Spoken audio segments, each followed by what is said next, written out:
I strongly recommend verifying that before this situation escalates further." Jeffers snorted. "He's been saying that since we picked him up. Thinks he's some big shot." The sergeant raised an eyebrow, then walked toward the nearest terminal. Langston leaned back against the chair, not in defiance, but in experience. He'd seen this too many times. Respect ignored. Protocols skipped. Assumptions made. What Jeffers didn't know, what the camera in the student's phone had already captured, was that Langston Ellis didn't need to scream, because power didn't always roar. Sometimes it waited, and when it moved, it did so with silence and signatures. By 10:12 a.m., the live docket in Tallahassee would still show Dr. Langston V. Ellis as expected. By 10:21 a.m., his ID would be run, and reality would snap into focus. And by the next morning, the officers who arrested him would be standing in a formal review session before the man they tried to humiliate. Only now, he'd be seated behind the bench, and they would be the ones answering questions. Langston sat in the plastic chair, his fingers loosely interlaced, resting on his lap.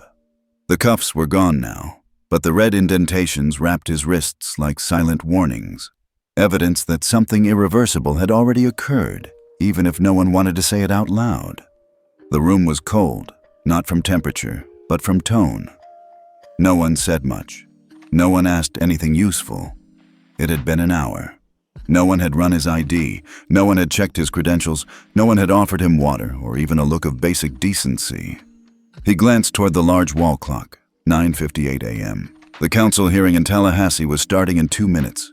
He should have been seated at the head of the conference table, leading the annual ethics review session with statewide impact, discussing whether departments that failed to meet integrity standards would keep their funding. Instead, he was sitting beneath a yellowed ceiling vent, waiting for a basic acknowledgement of who he was. Officer Jeffers had returned twice already, once just to pace past him, glancing with the same smugness he wore like cologne. The second time, he'd leaned against the file cabinet beside Langston and said with mock sincerity, "So what was it? Just waiting for someone? Car trouble? Or just thought this was a good place to loiter?" Langston hadn't responded. He didn't know this man a story, especially not a made-up one. Jeffers didn't care about answers. He cared about asserting control. And Langston? He'd seen that look before. In court, from defendants, from witnesses, from cops. The need to dominate was always loudest when it was most insecure. Across the room, Officer Reich lingered near the hallway to the locker room. She hadn't said more than 10 words since the arrest. She was watching the wall, not the man in the chair, watching the clock, watching the air, watching everything that wasn't the quiet, cuffed man sitting too calmly. At one point, Langston looked up. Not aggressively, just met her eyes for a brief moment. Her gaze dropped. And that, more than any word she could have spoken, told him everything. She wasn't evil, but she was afraid. Of the moment. Of what it said about her. About them. She knew something was wrong. She just wasn't ready to be the one to name it. Another officer, young, Hispanic, probably new, passed through the room carrying a stack of intake files. He glanced at Langston's suit, then at the red cuff marks. Paused, then kept walking. That 1 second of hesitation? Langston caught it, memorized it. There were always witnesses, even when no one spoke. By 10:13 a.m., the clock on the wall had ticked beyond the point of professional courtesy. Langston had requested to speak to his office. Twice, calmly. Once at the rest stop, once here. He wasn't given the courtesy. When a citizen, especially one not under formal arrest, asks to call legal representation or notify their professional office, the request is typically honored, not ignored. Here, it was brushed off like a coffee stain. Twice, he'd introduced himself by name and position. Twice, no one reacted. That told him two things. One, they didn't check, not even with basic diligence. Two, they didn't believe him, because they didn't want to. The irony wasn't lost on him. He had spent most of his adult life building systems to protect people from this exact kind of misconduct. Quiet misconduct, not the headline-grabbing kind. The slow, bureaucratic erosion of trust. The kind that didn't scream abuse, but whispered negligence. The kind that erased names before they were spoken. This was that, and he was in the middle of it. At 10:17, a sergeant finally stepped in. Mid-50s, gray bun, reading glasses on a chain, clipboard tucked under her arm. She slowed when she saw Langston. "Who's this?" she asked, her tone sharp, not confrontational, but annoyed at the lack of order.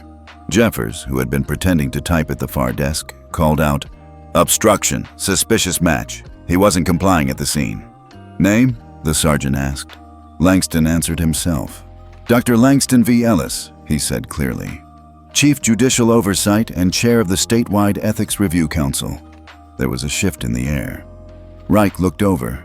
The young Hispanic officer popped his head from behind the doorway. The sergeant blinked once. "Spell the last name?" "E-L-L-I-S." She walked to the terminal, began typing. Langston said nothing more. He didn't need to. Jeffers let out a dry laugh. "He's been saying that since we picked him up. Thinks he's—" "Enough," the sergeant snapped. The keyboard clicks filled the room. Click, click, click. Then silence. Then a low sound. Not from the terminal, but from the sergeant herself. A barely audible breath, almost a curse swallowed back. She checked the screen, double-checked the photo on file. It was him. It was always him. She turned slowly, eyes landing on Jeffers first. Then Reich. Then Langston. "You're on the State Ethics Council?" she asked. Langston nodded once. "And I was scheduled to lead this morning's funding review hearing, until your officers detained me without cause or verification." The sergeant's face shifted. The clipboard dropped to her side. "I'm sorry, sir. This shouldn't have happened." Langston said nothing. He wasn't interested in apologies. He was watching the room. Reich had stepped back against the wall, pale. Jeffers was silent now, his arms no longer crossed. He looked smaller. The sergeant cleared her throat. "Would you like to contact your office now? We can have someone drive you." Langston stood up slowly. "No need. I'll call them on the way." The sergeant gave a half nod and stepped aside. Langston walked through the precinct like a man unchained, not because the cuffs were gone, but because the silence around him had changed. It wasn't passive anymore. It was shame.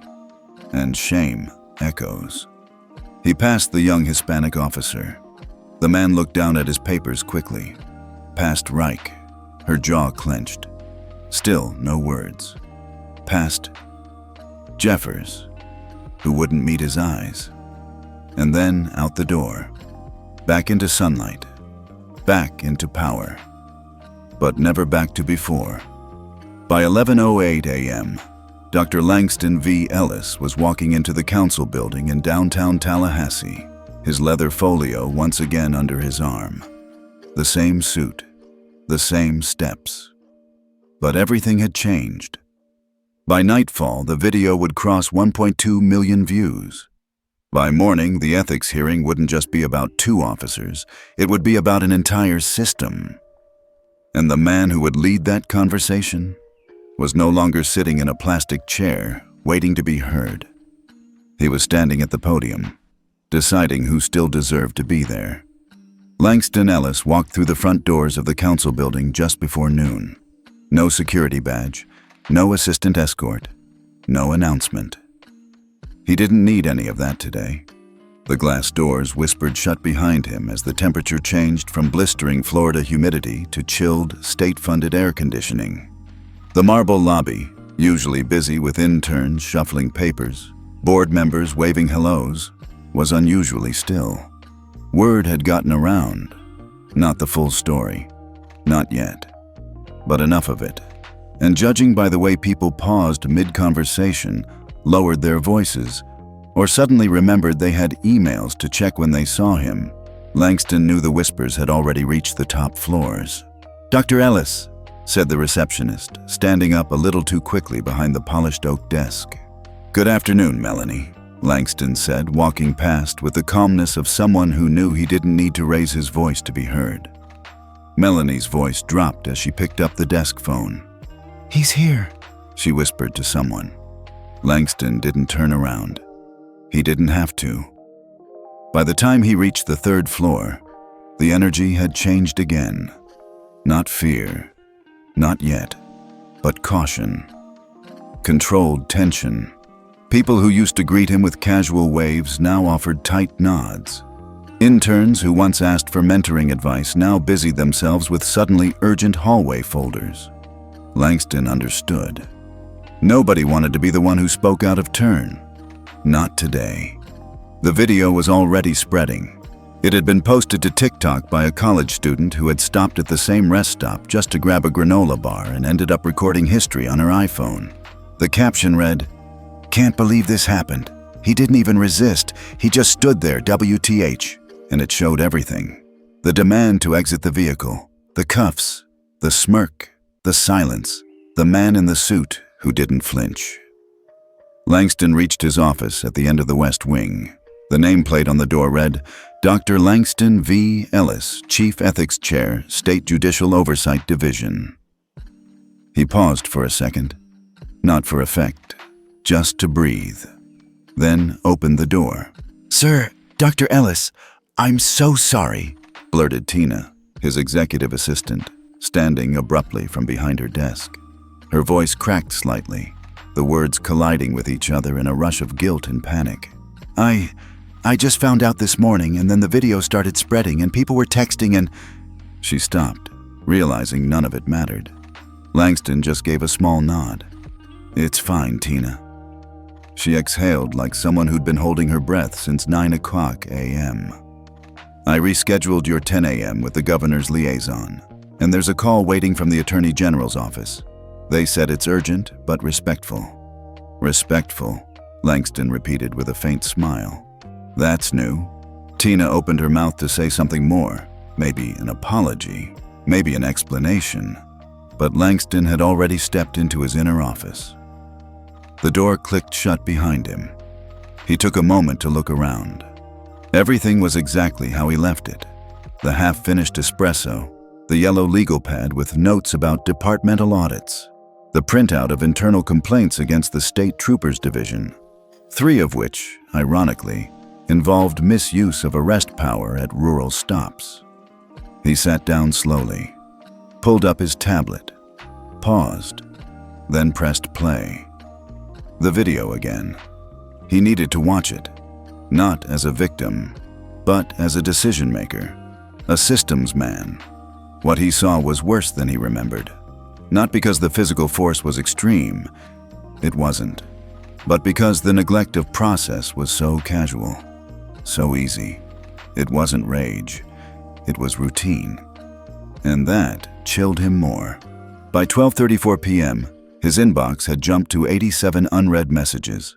12 were from journalists, 7 were from civil rights organizations, 5 were from staff attorneys offering unofficial support. 3 were from people he hadn't spoken to in over a decade, suddenly remembering they always believed in his integrity.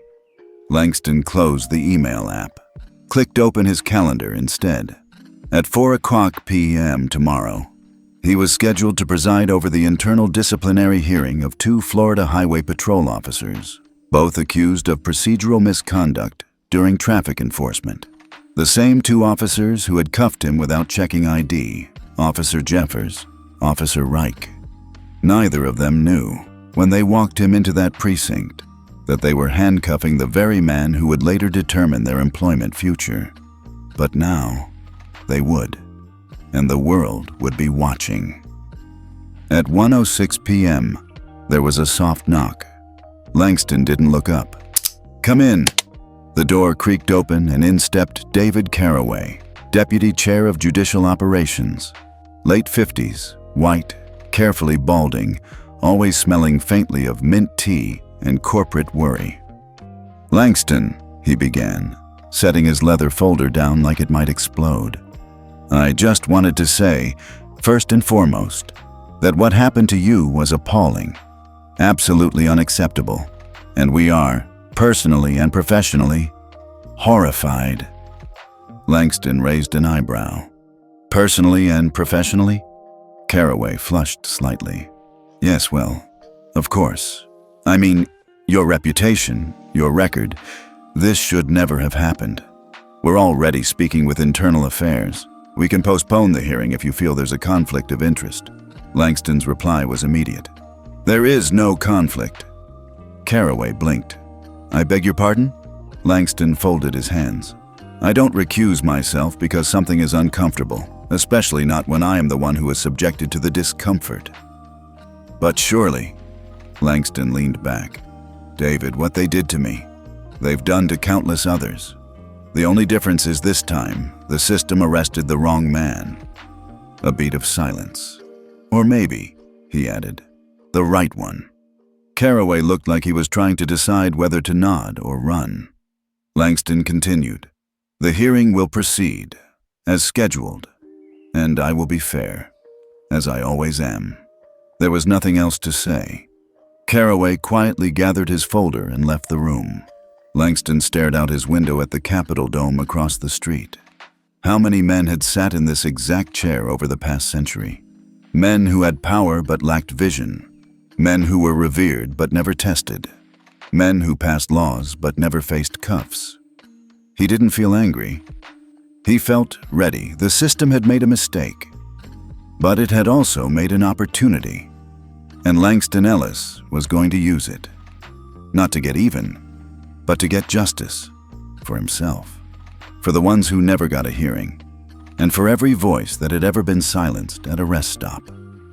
It was 7:46 a.m. when the knock came. Officer Mason Jeffers had just sat down on his worn leather couch with a half-eaten breakfast burrito in one hand and his phone in the other. The knock wasn't loud, but it was sharp. Official. The kind that doesn't wait. He opened the door to find a uniformed courier holding a sealed envelope with the state insignia and a clipped expression. Officer Jeffers? Yes. You've been served. Jeffers blinked. Served? The man didn't elaborate. Just turned and walked down the stairwell. Jeffers stood there a moment longer, burrito forgotten. He closed the door slowly and tore the seal open with 2 fingers still greasy from egg and cheese.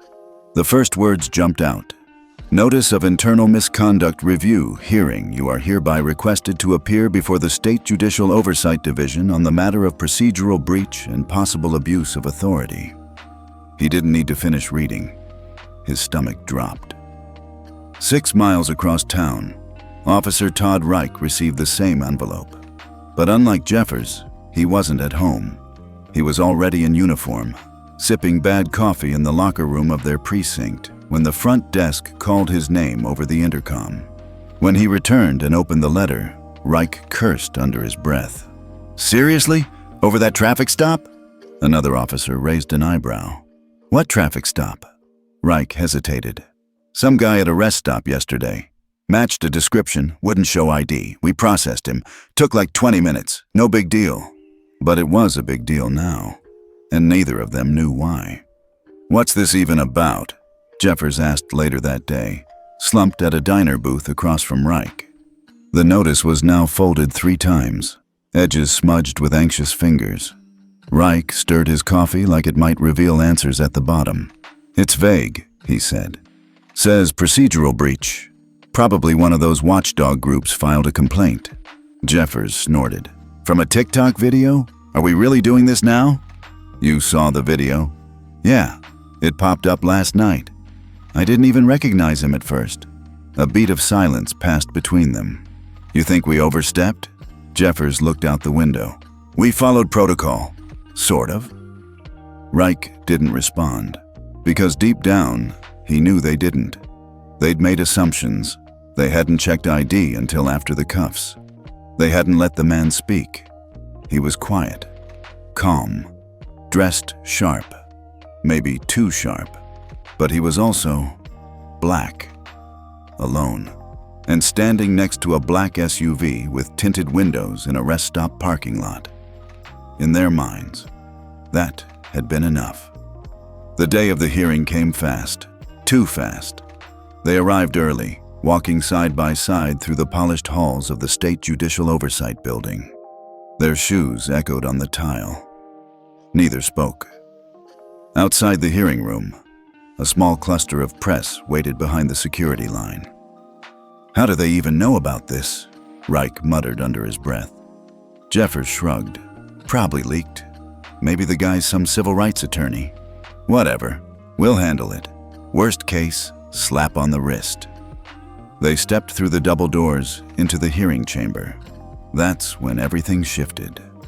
At the head of the room, seated behind the elevated bench, was a man in a tailored charcoal suit. Posture sharp, expression unreadable. The nameplate in front of him read, Dr. Langston V. Ellis. Chief Oversight Judge Jeffers froze mid-step. Reich's face lost all color. It was him. It was the man they arrested. The same man whose wrists they cuffed in front of his SUV. The same man they escorted into the station without so much as asking for identification. He wasn't a suspect. He was their judge. Langston didn't flinch. He didn't smirk. He didn't even look at them like they were familiar. He just said, calmly, "Officers, please be seated." His voice was even, measured, but it landed like a thunderclap. They sat, slowly. The courtroom was silent but charged. A state prosecutor moved forward to begin the formal presentation of charges, but Reich couldn't stop staring at Langston. He tried to read his expression, tried to find anger, or vindication, or even satisfaction, but there was nothing. Just a man doing his job. A job that now included evaluating whether Reich and Jeffers had abused theirs. The proceedings began. The footage was played. Again. This time on a massive courtroom screen. Langston watched himself silently being handcuffed. Jeffers shifted uncomfortably. Reich rubbed the back of his neck. The prosecutor laid out the policy violations. Failure to request identification prior to detainment. Escalation without reasonable cause. Disregard of stated credentials. Procedural breach under State Conduct Code 7.3, every word cut deeper than the last. But Langston still hadn't spoken beyond a welcome. Jeffers leaned over and whispered, "Do you think he's going to speak? Like, about what happened?" Reich shook his head slowly. "I don't think he needs to." After a recess, the defense was allowed to make its argument. Their union lawyer was decent, cool-headed. Tried to argue that the situation was evolving and that, based on a matching vehicle description, they were within procedural caution. But the video kept looping. The reality kept playing. And so did the silence of the man on the bench. Langston finally spoke after 2 hours of hearing. His voice was steady. "Let the record show that the court acknowledges receipt of all testimonies and evidence. Deliberation will proceed. Officers Jeffers and Reich, you will be notified of the final ruling within 72 hours. Gavel, sharp, clean. Hearing adjourned." Just like that. In the hallway outside, Jeffers sat on a bench, staring at the floor. Reich leaned against the wall, arms crossed, mouth drawn tight. "That wasn't just some civil rights lawyer," Jeffers finally muttered. "No," Reich said. "That's a man who's been watching this system longer than we've been in it." They didn't talk after that. There wasn't much to say. Langston stood alone in his office that evening, looking out the window. His reflection in the glass stared back at him, composed, steady, unshaken. He didn't feel proud. He didn't feel powerful. He just felt still. For once, the system had shown him its teeth, and for once, it had to face the mirror. Not with yelling, not with rage, but with process, with clarity, and with the quiet weight of truth. The room smelled like polished wood, recycled air, and nerves. Inside the paneled conference suite on the 12th floor of the State Judicial Oversight Authority, 6 men and women in suits sat around a gleaming mahogany table, stiff postures, coffee untouched. The windows looked out over Lansing, but no one was admiring the skyline. At the head of the table sat Langston V. Ellis, arms folded lightly, back straight, eyes steady. The meeting had been called just 2 hours after the hearing ended. Officially, it was a review session. Unofficially, it was a power check. Langston knew the game. He just didn't play it the same way they did. "Let's just speak plainly," said Gregory Hale, Director of Interagency Relations, breaking the silence. His voice was gravel-thick and practiced, like someone who gave too many interviews and remembered none. "You've become the story, Langston." Langston didn't blink. "Or the system has." Someone coughed. Someone else scribbled notes. Gregory leaned forward. "Look, no one is questioning your integrity, but there's perception. The press is running with the headline, 'Judge presides over his own abusers.' That's not the kind of optics we want heading into budget season." "Optics," Langston repeated quietly, as if tasting the word. "What does that mean exactly?" "It means," Gregory said slowly, "that it might be in the best interest of the division if you recused yourself from this case. Publicly. Voluntarily." Langston sat still. It wasn't a request. It was an order wearing polite clothes. "You're suggesting I remove myself," Langston said, "from the hearing of 2 officers who unlawfully detained a sitting judicial authority under a law I helped draft because the public might find it uncomfortable." "No one's questioning the facts," Gregory replied. "But there are expectations." Langston glanced around the room. No one met his eyes, not even Marcia D'Angelo, his former mentee and now assistant chief of ethics. She stared down at her notebook like it might save her. He looked back to Gregory. "Tell me what you're really saying."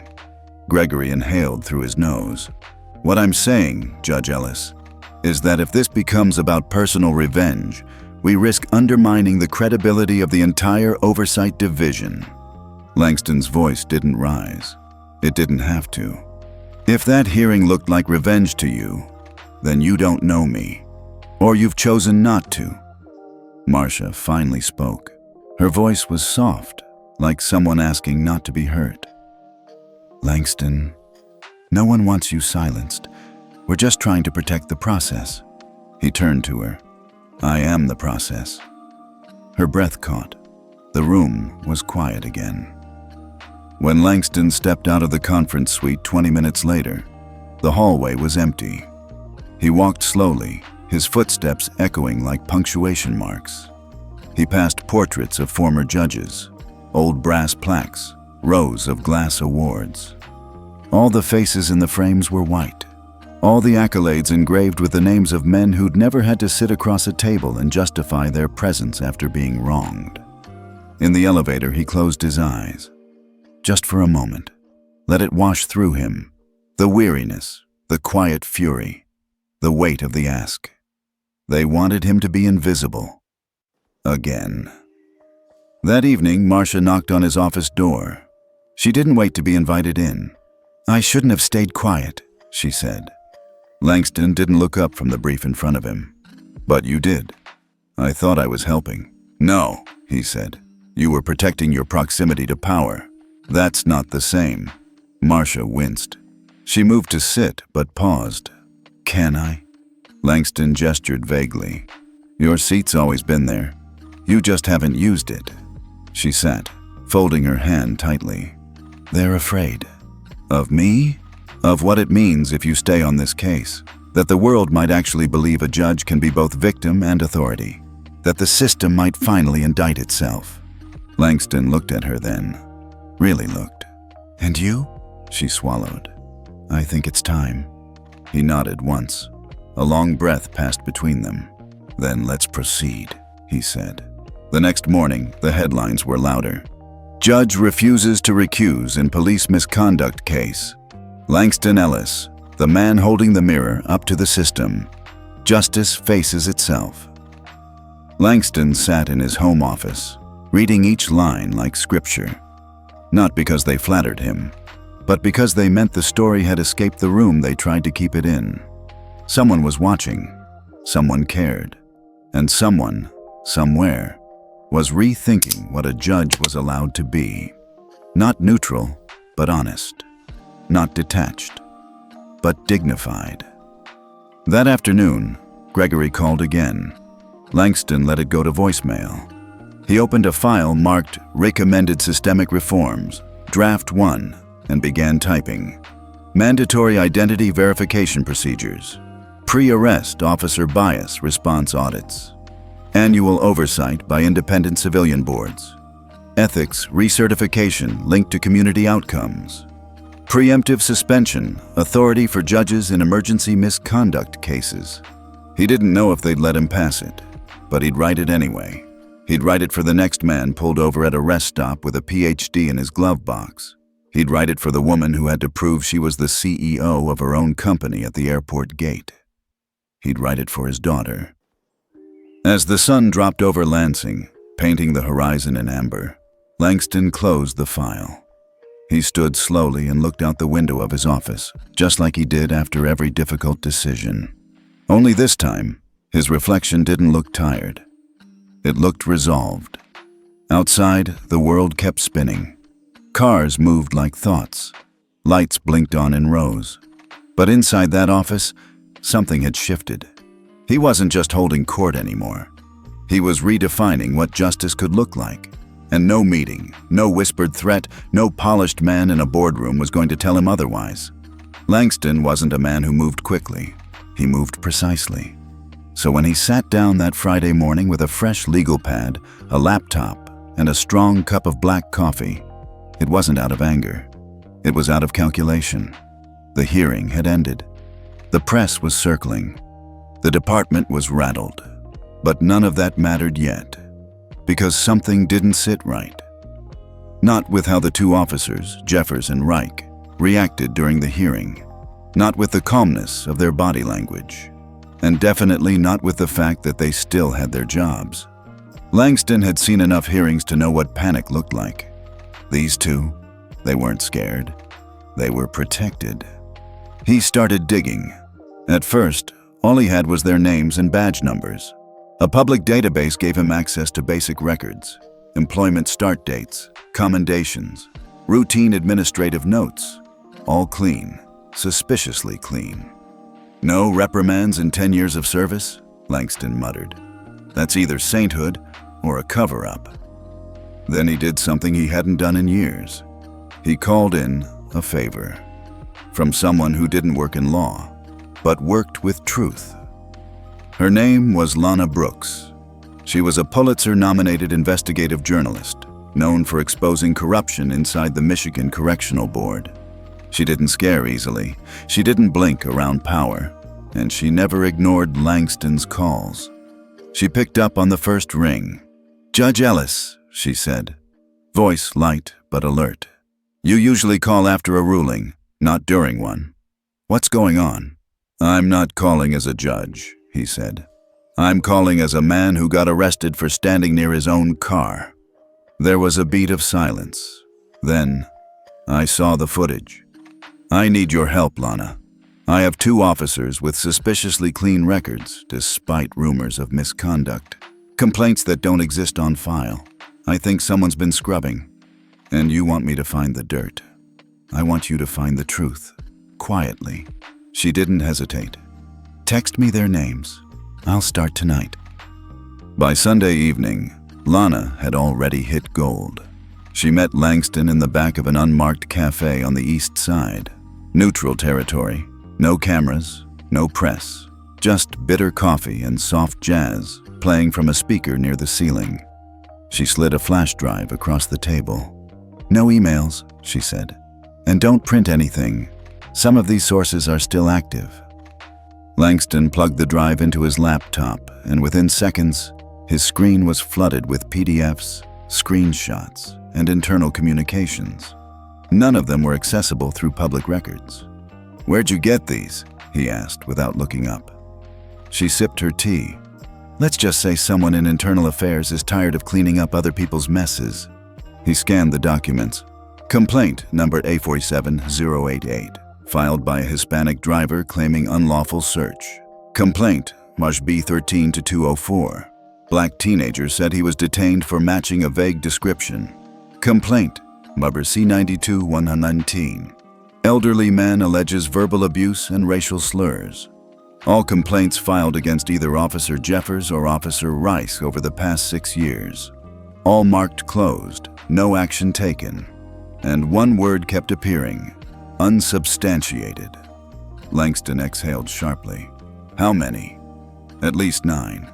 5 in the last 3 years. But get this, 3 of them were flagged for further review by the Oversight Subcommittee. And flagged, then erased. Langston looked up. Someone buried them. Lana nodded. Someone powerful, and someone who probably doesn't know we're talking right now. That night, Langston sat at home staring at the ceiling fan in the dark. His wife, Clarissa, had long since gone to bed. He replayed every interaction with Jeffers and Reich, not just what they did, but how they carried themselves, that smug composure in the hearing. The way they avoided eye contact, not out of shame, but strategy. They weren't nervous because they never expected to face consequences, because they never had before. He opened his laptop again and typed a memo to himself. Pattern of suppression. Complaints buried. Internal immunity structure. Possible chain of protection. Need legislative leverage. Then he wrote one more line. Underlined. No justice without exposure. Monday morning, Langston made a call to District Attorney Reuben Carter, one of the few officials he trusted in Lansing. They weren't best friends, but they had history, and more importantly, mutual respect. "I need to talk off the record," Langston said. "I'm listening." Langston laid it out, not names, not full details, just enough for Reuben to understand that there was a pattern, that if the hearing continued without acknowledging these buried complaints, it would be a sham. "You need this to come from the outside," Reuben said, catching on quick. "If I file a motion to unseal any complaints linked to those officers, it'll trigger internal review. And you'll have cover." "Exactly." Langston exhaled. "Do it." Meanwhile, Lana had begun discreetly interviewing past complainants. One was a 19-year-old college student who'd been held on the side of the highway for 2 hours because he didn't look like he owned his car. Another was a church deacon who had footage of Officer Jeffers mocking his accent during a roadside stop. None of them had gotten calls back from the department. All of them had stories ready to tell, if someone was finally ready to listen.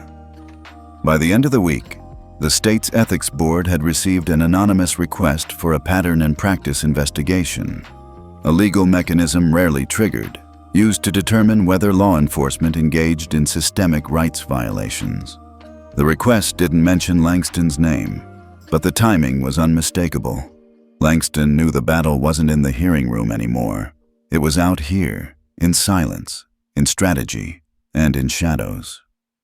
That Friday, Lana texted him a single line. "The cover-up runs deeper than just the precinct. You sure you're ready for this?" Langston stared at the screen, then typed, "Born ready." He didn't send it right away. He sat with the words a moment, then hit send, because he was. Not just as a judge, not just as a man, but as a mirror to a system that had gone too long without seeing itself clearly. Langston didn't believe in noise. He believed in weight. And the moves he made that Monday morning carried the kind of weight that could crack marble. No one saw him walk into his chambers an hour before court. No reporters, no bailiffs, no interns bringing coffee.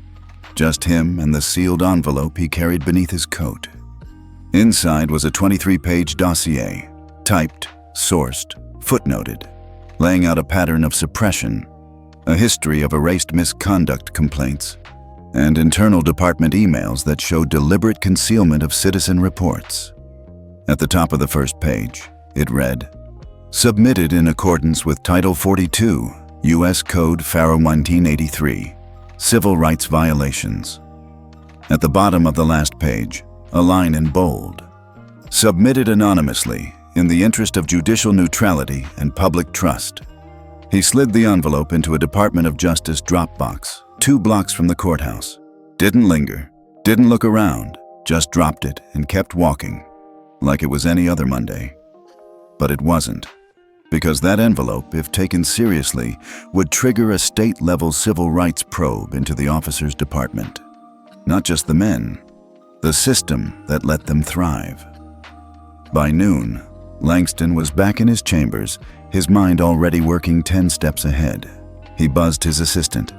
"Carla, I'll need you to file 2 special summons requests. One for the Internal Affairs Division Director and one for Civil Rights Attorney Ms. Valentina Ruiz. Both for the next hearing?" "Yes. List them as advisory observers with right to cross-question." There was a pause on the other end. "Is that standard protocol?" Langston's voice stayed calm. "It is now." Across the city, the gears of bureaucracy began to turn, slow, reluctant, but unmistakable. The DOJ field office received the anonymous dossier at 10:32 a.m. By 11:47, it had been scanned, flagged by an algorithm under potential pattern of civil rights violations, and routed to the Civil Enforcement Unit. At 2:18, the document landed on the desk of Agent Monica Spears, an investigator who'd once cracked a state trooper brutality ring in Indiana. By 3:04, she'd made her first call to an unnamed source in Lansing. By 4:30, she was already on a plane. Langston didn't know that yet, but he felt the shift. He always did. At home that night, Clarissa watched him stir his tea without drinking it. She knew that look. "You moved something today," she said softly. He glanced up. She smiled. "You don't have to tell me. I married a chess player, remember?" Langston exhaled. "I filed the first trigger. If DOJ runs with it, the entire department could come under investigation." Clarissa didn't blink. "Good. They'll come for me." They already did, at that rest stop. That silenced him. Not because he disagreed, but because she was right. Again. Tuesday morning brought a fresh stack of mail, 2 subpoenas for witness clarification, and a hand-delivered envelope from the Internal Affairs Bureau. Langston opened it slowly. It was confirmation. Director Graham would appear at the next hearing. At the bottom was a single handwritten line. "Your move, Judge." Langston set the letter down and looked out his window. The city looked different today, like it knew something was coming. 2 days later, the hallway outside the courtroom buzzed with more tension than usual. Langston stepped in, robe flowing, his presence silencing the room like thunderclouds overhead. Everyone stood. "Be seated," he said, his voice calm but firm. To the left sat the defendants, Officers Jeffers and Reich, dressed in suits that didn't fit right, eyes darting toward the rear of the room. To the right sat Valentina Ruiz, a fierce civil rights lawyer known for winning cases no one else would touch. Her hair was tied back, her expression unreadable. Behind her sat Director Graham from Internal Affairs. Langston tapped his gavel once. "Before we proceed, this court acknowledges the presence of 2 individuals who have been summoned under Judicial Advisory Authority, Ms. Ruiz and Director Graham. Their roles today will be that of legal observers, with permission to raise procedural questions during the cross-examination phase." Jeffers's lawyer stood up immediately. "Your Honor, this is irregular." Langston cut him off. "It's not. I cited Rule 14B of the Michigan Ethics Bench Guide. You should read it sometime." A low hum of laughter broke from the gallery. Langston's gaze swept the room. "Let's begin." The first 40 minutes of testimony went predictably. Basic facts, denials, polished language. Until Valentina leaned forward slightly and whispered something to Director Graham. He stood up. "Permission to speak, Your Honor." Langston nodded. Graham walked slowly to the center of the room, holding a folder in his hand. "This is an internal memo dated March 3rd of last year," he began. "It was issued by my predecessor and marks the closure of an investigation into Officers Jeffers and Reich. The file was later archived, without final review." He looked over at the officers. 3 citizen complaints were involved, all involving racial profiling. None of them were followed up on. Gasps echoed in the courtroom. Langston tapped the gavel once. "Silence!" Jeffers's lawyer stood up, face red. "Objection! This is character assassination." Langston looked directly at him. "No, This is what happens when we stop pretending the system is blind. After court recessed, Langston stayed behind, alone. He looked at the empty bench, the echo of his voice still hanging in the air. He didn't feel victorious. He felt anchored, like a man finally speaking the thing he'd carried for years. That justice wasn't about neutrality. It was about clarity. And now, the fog was lifting. Langston never held meetings in his chambers without a window open. But today, the blinds were drawn, and the door was locked. The room was lit by a soft, overhead lamp, casting a warm glow on 3 figures seated around his desk. No robes, no titles, just truth on the table. On his right, Valentina Ruiz, her legal pad already half full with names, dates, and strategy. On his left, Monica Spears, the DOJ civil rights investigator, calm as ever, a sealed folder resting quietly in front of her. Langston took a breath, then broke the silence. Everything we do in this room today will determine how far this case goes, not just for the officers, for the department, for the precedent we leave behind. Valentina nodded. And for every black man who's been stopped and silenced without a bench to speak from. Monica finally opened the folder. This is what we've built off your dossier, she said. Independent witness statements, patterns of suppression, internal inconsistencies in report filings. We're preparing to trigger a statewide civil rights violation review. Langston scanned the first few pages. Timelines, department email logs, redacted testimonies from former officers who'd filed complaints and were forced out quietly. Valentina leaned forward. If DOJ moves now, the media will follow. But if we wait until after your ruling, they'll claim bias. Say you tried to taint the process. Langston's jaw clenched slightly. I didn't become a judge to play politics. Monica looked him dead in the eye. You became one to protect justice. And sometimes justice needs pressure. He nodded slowly. Then let's build pressure, legally. They spent the next hour choreographing what could only be called a 3-phase push. Phase 1.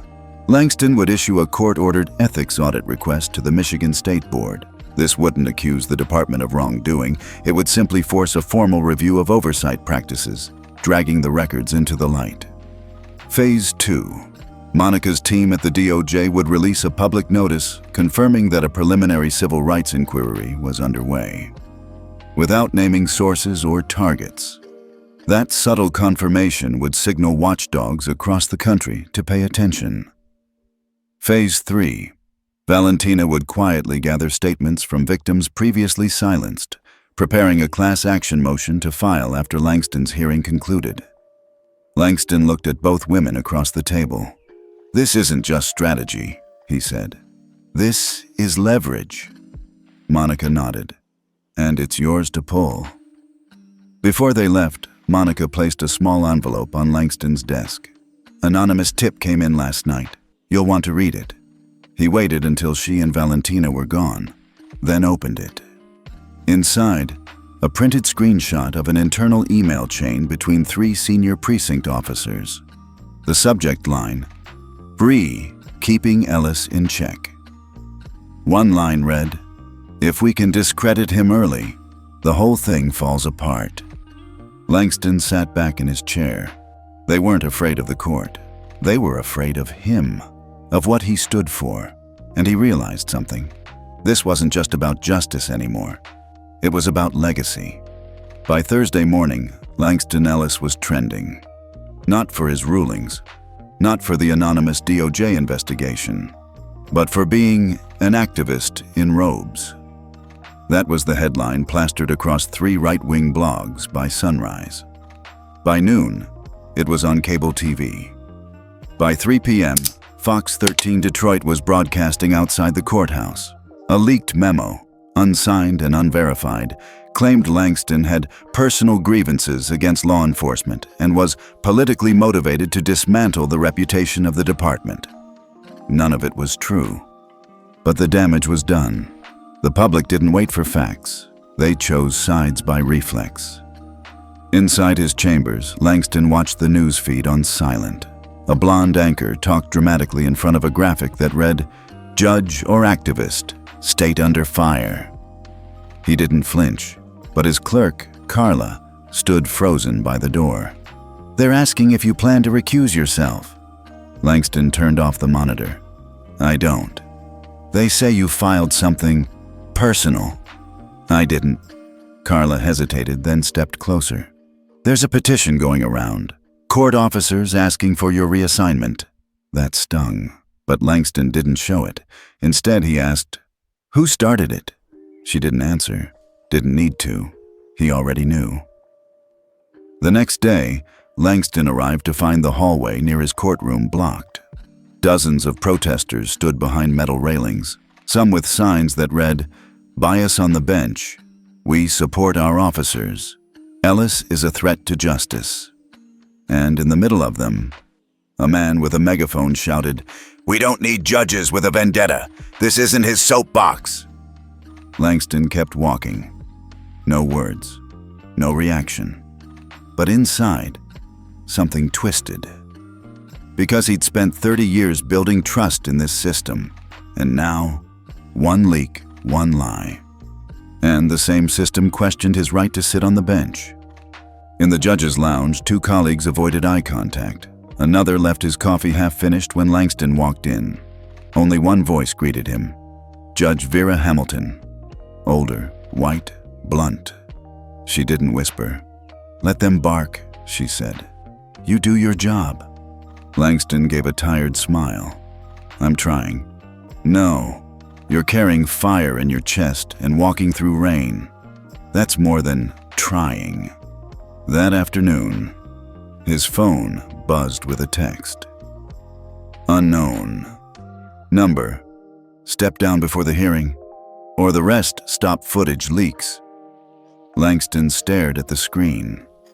No name, no context, but he understood exactly what it meant.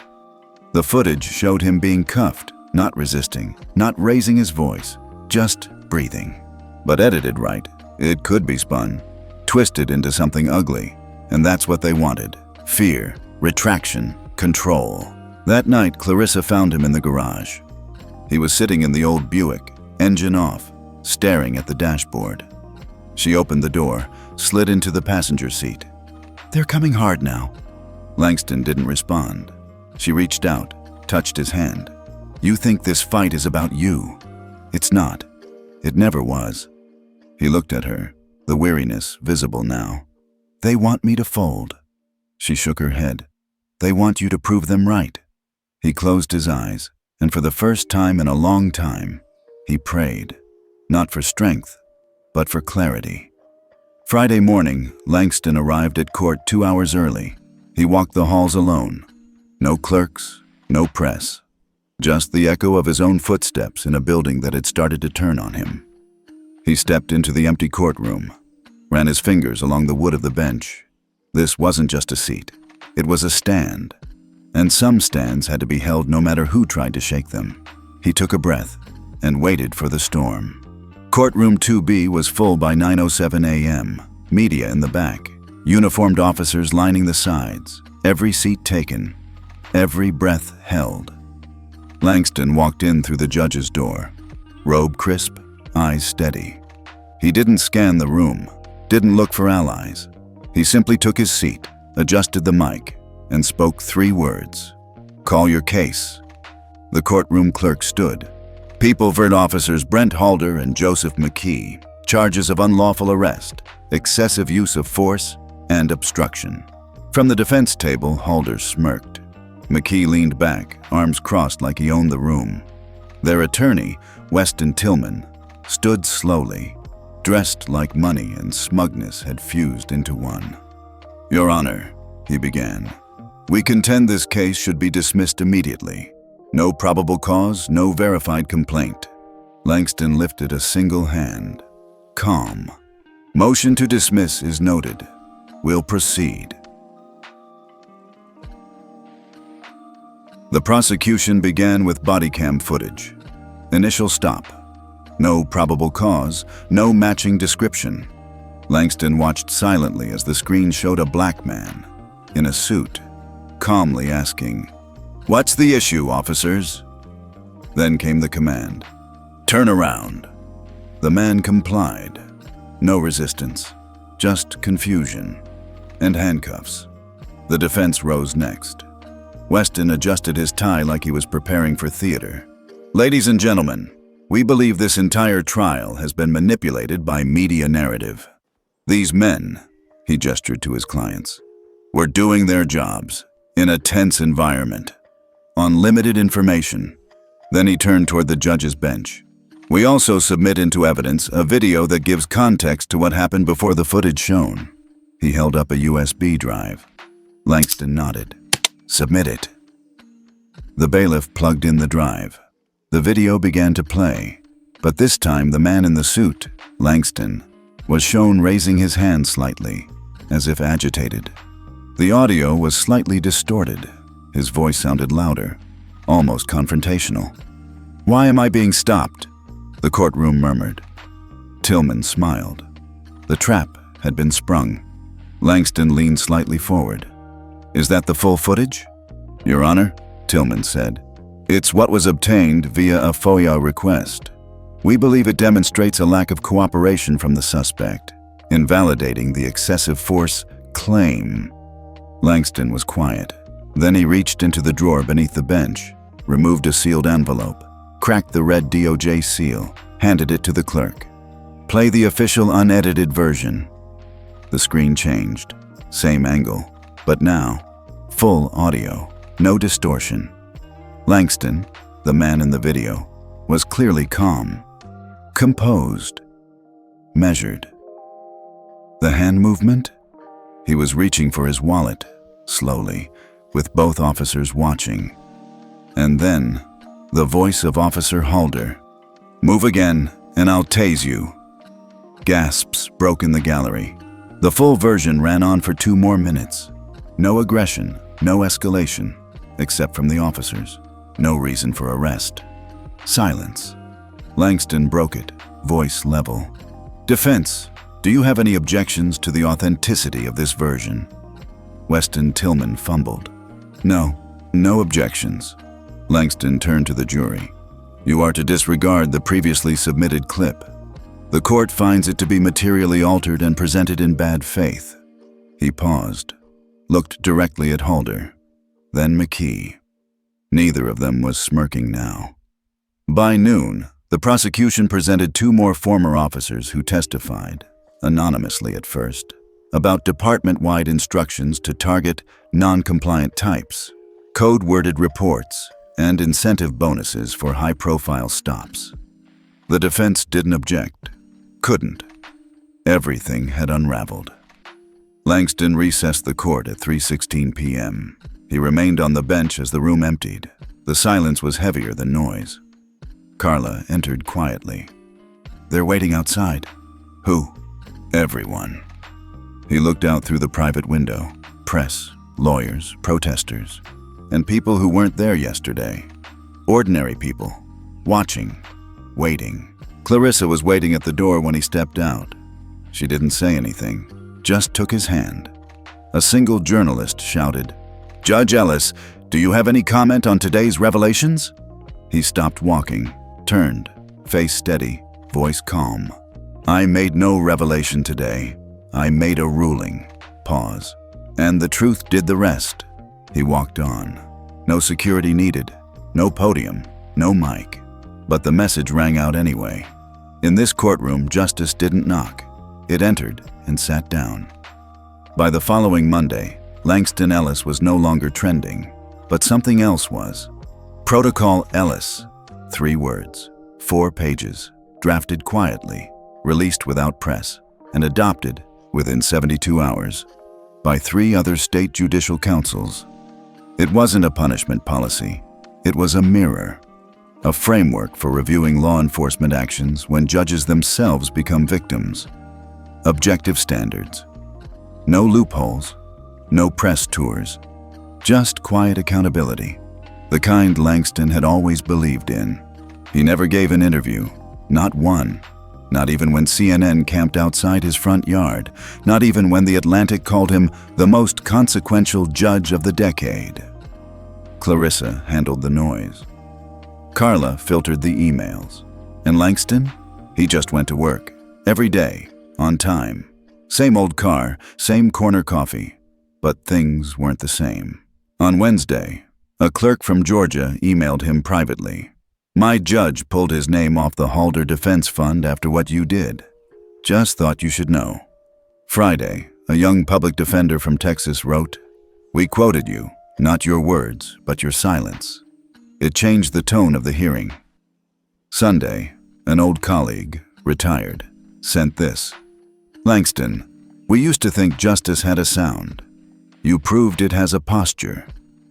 Back in the courthouse, changes started slow. The hallway posters changed. No more compliance is safety. Now it read, respect begins with restraint. New officers rotated in. One stopped him outside chambers. Sir, Judge Ellis, I just wanted to say, I'm sorry. Langston nodded. Didn't need more. The officer didn't give more. Just walked away. That was enough. 2 weeks later, Langston received an envelope. Federal Judicial Ethics Committee, Washington, D.C. He opened it in silence. Inside, a letter of nomination to the committee overseeing conduct policy for federal judges and law enforcement cooperation. There was no lobbying. No campaign, just names. Just wait. Clarissa read it, then looked at him with a soft smile. They finally see what you've been doing for 30 years. He didn't smile back, but his eyes did. Later that evening, Langston stood on the back porch. Same house, same creaking floorboards. He watched the sky shift from orange to dark slate. Clarissa brought him a cup of tea. Will you accept? She asked. He took a sip. Didn't answer right away. Then, it's not about whether I accept. It's about what they'll do after I'm gone. She understood. He wasn't planning to quit. He was planning to build something permanent, something that didn't need a nameplate to hold weight. That night, Langston sat at his desk. He opened a blank page, typed, The Ellis Framework, Draft 0.0. And for the first time in a long time, he didn't write to protect himself. He wrote to protect the next black judge, who might get pulled over, who might not have footage, who might not get justice unless justice had already been prepared. It had been a year. A full year since the courtroom fell silent after the unedited footage played. A full year since 2 officers had been indicted. A full year since Protocol Ellis had quietly reshaped training manuals in 5 states. And now, Langston was in Chicago, not as a speaker, not even as a panelist. But the Judicial Reform Council had decided, against his protests, to honor him with the Principled Justice Award. They mailed him a plaque in advance. He mailed it back, so they invited him in person. He almost said no. The ballroom was tasteful, marble floors, navy drapes, gold lettering on the podium that read, Ethics isn't a rule book, it's a reflection. Judges, policymakers, retired justices, law students, they all stood when he walked in. Langston didn't wave, didn't nod. He just sat. 3rd row, aisle seat. Exactly where he liked to be. Not at the center, just close enough to watch it carefully. The MC introduced him with a glowing bio. First African-American federal judge appointed to dual state jurisdiction, lead drafter of the Ellis Framework oversaw over 2,400 cases with a less than 1% reversal rate. Refused media interviews, accepted 0 speaking fees. Applause rose like a wave. Langston didn't move. Then the MC said, Judge Ellis has chosen not to accept this award alone, but to share this moment with someone who represents the very future he's worked for. The audience looked around. From the back, a young black teen walked up the aisle, trembling, tie too tight, shoulders too narrow for his suit jacket. Langston stood, whispered something only the boy could hear, then stepped aside and gave him the mic. The teen paused, took a breath, then spoke. My name is Avery Daniels. I'm 17. A year ago, I was arrested at a bus stop for loitering. I was waiting for my mother to get off work. I didn't have ID because I left my backpack in the car. They pushed me against a wall, called me names, and when I asked what I did wrong, they laughed. The room was still. But a few weeks later, I got a letter telling me the case was dropped, and inside was a copy of the Ellis protocol and a note. It said, "This system is trying to fix itself. Stay here. Don't let it scare you away." His voice cracked.